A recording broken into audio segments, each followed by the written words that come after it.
just read you a brief announcement, and then I'll take some questions if you like.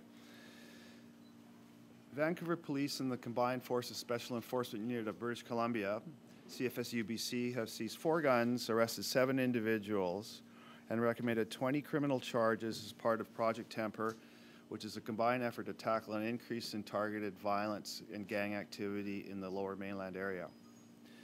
Project Temper, which is a gang violence suppression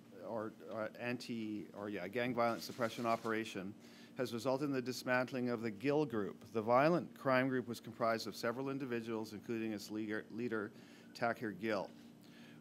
The VPD is committed to aggressively targeting people who pose the most risk to our communities, and we continue to work relentlessly with partners such as CFSUBC.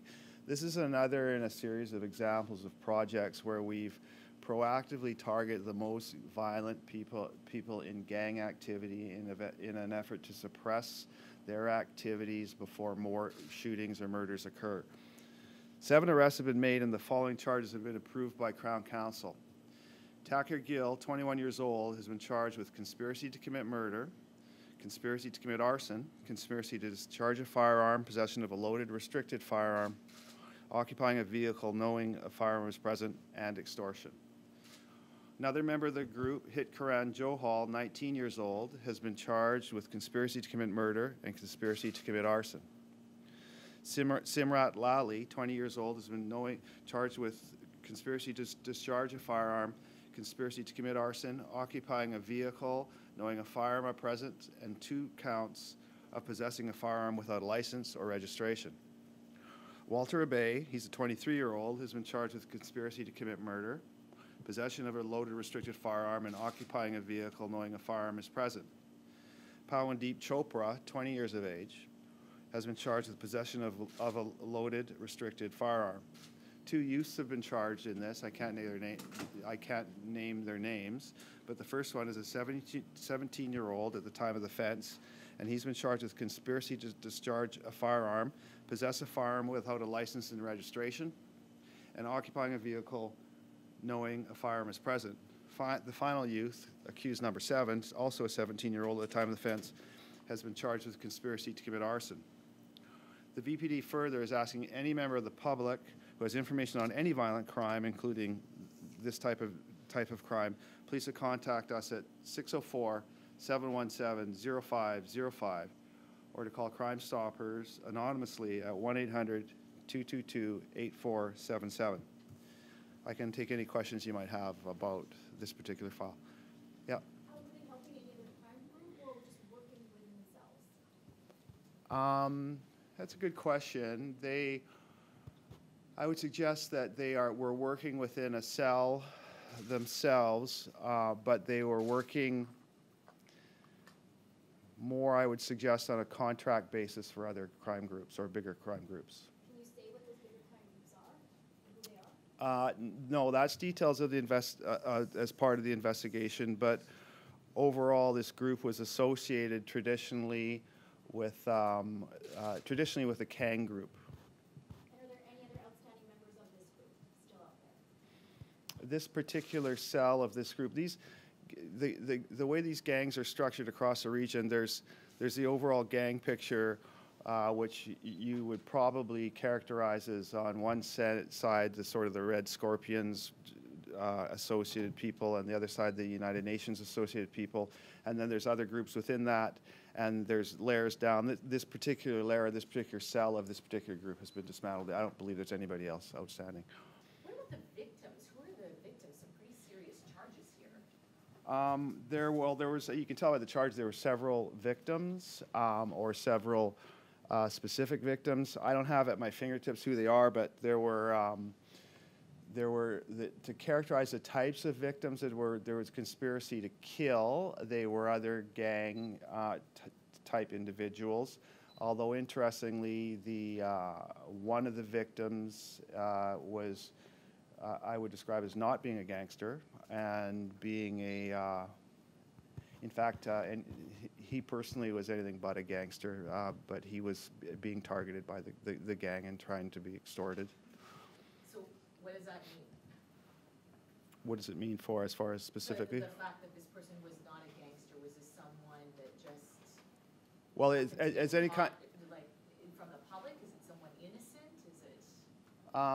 Well, again, I'm not going to go into a bunch of details because there's evidence, but what it is normally an extortion so if I want to extort somebody, they've got something that I want to take through force or threat. He had something that they wanted to take through force or threat. So we're not talking about an innocent member of the public?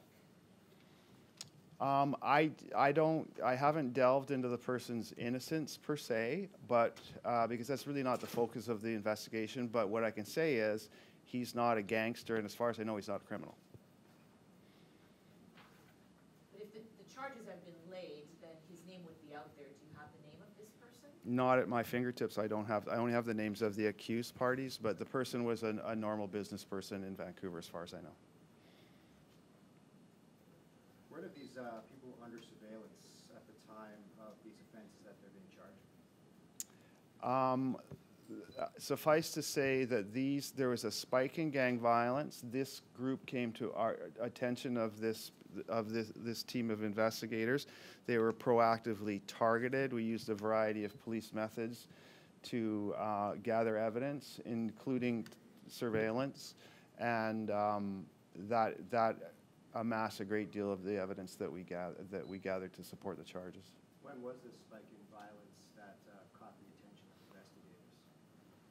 investigators? The spike in violence specifically would have been last summer, August of last year. There was a lot of shootings and associated violence associated to this group. We were having to deal with, the police were having to respond to a number of incidents. I think in the 6 months leading up to this, we had to deal with this group approximately 16 times, and then after the arrest, the types of incidents fell down to a couple. Were all these incidents in Vancouver, or were there shootings and other violence throughout the Lower Mainland? They're throughout the greater Vancouver area, not centralized in the city of Vancouver, hence the partnership with the Combined Forces Special Enforcement Unit of BC. The project in itself spanned Vancouver, Richmond, Surrey, Langley, with tentacles throughout, even further out. Many months ago, we had that shooting on Broadway between a couple of groups. Nobody was named as far as who those groups were. An innocent teenager was killed when a bullet came into his vehicle, Mr. Wong. Do these groups, this Gill group, do they have anything to do with what happened on Broadway? Is there any connection there? No, There isn't. no. Any connection to the London House that you guys announced where you seized a bunch of weapons a few months back? No. Different group. Different faction? Different faction. Yeah, same sort of overall types of people, but not this specific group.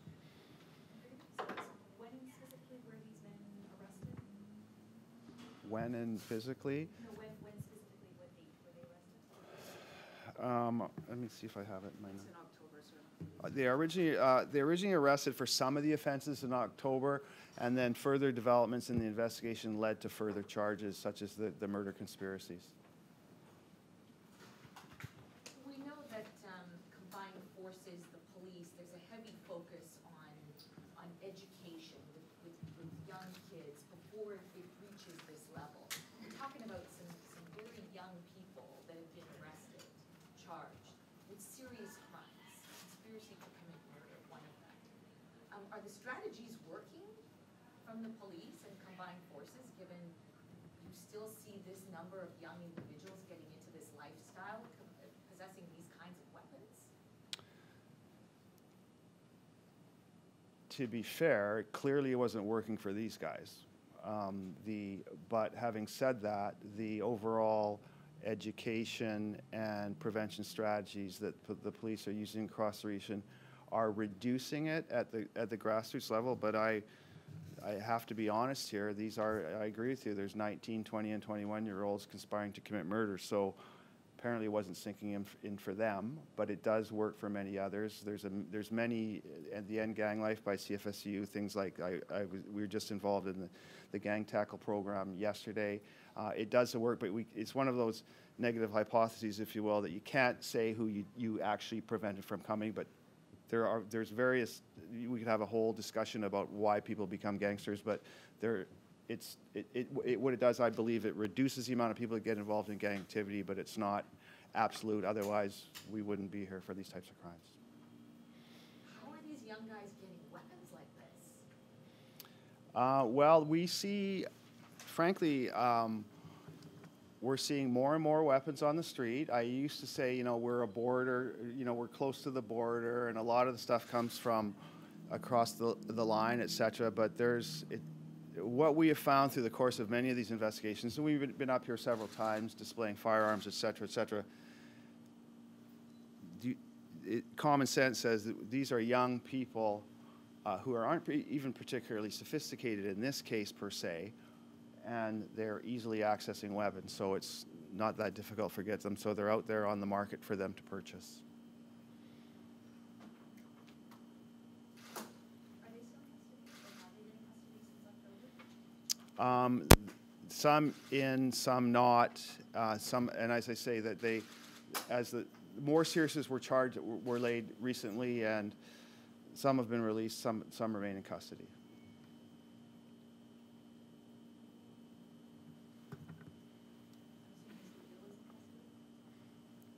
Yes, Gil is in custody.